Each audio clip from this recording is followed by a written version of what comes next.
kagaya ni itong red tagging, ayaw nga nila yan. Kasi tanggalin daw. Ano? Bakit hindi ako mag-red tagging? Alam naman natin na marami ng libo na ang namatay na sundalo, pati pulis, pati mga barangay captains. Paborito nila barangay captains eh. Karamihan. Na marami ng pinatay ang New People's Army, the armed component of the Communist Party of the Philippines. Yung legal nila, yung NDF. Ito yan sila, si France. Bakit hindi ko siya itag na yung partido ninyo is a front? You went legal from illegal Communist Party, nagpa-legal kayo. Yung took advantage of the Constitution, creating yung itong mga party list.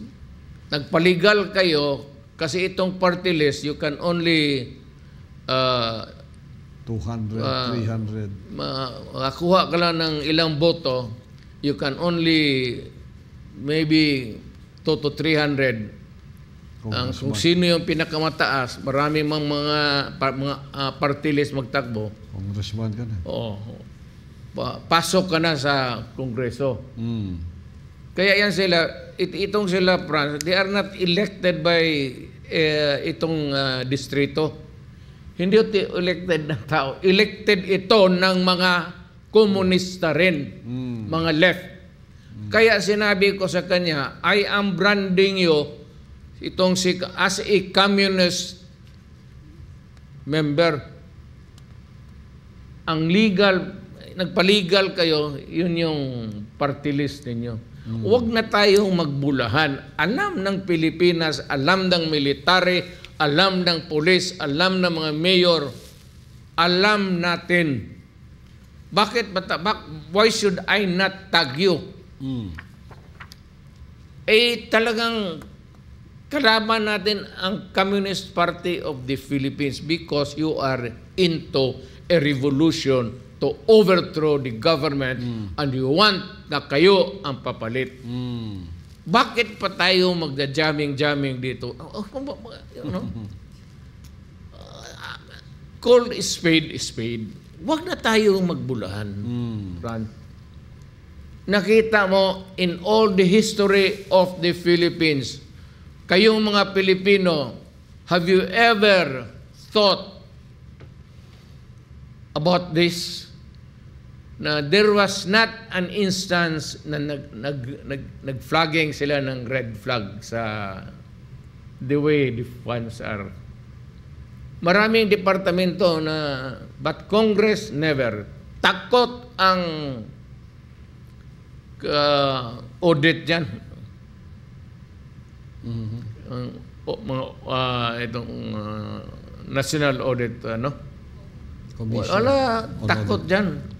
Kasi pagka sunod hearing ninyo, next year, Congress provides how many offices are there in the government, o magkanong funding.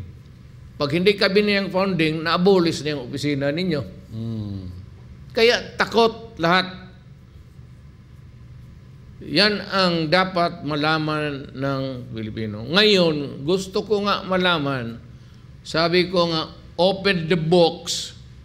Yan ang gusto kong tignan kung magkano na ang nakuha ninyo sa gobyerno through the speaker na naibigay sa kamay ninyo.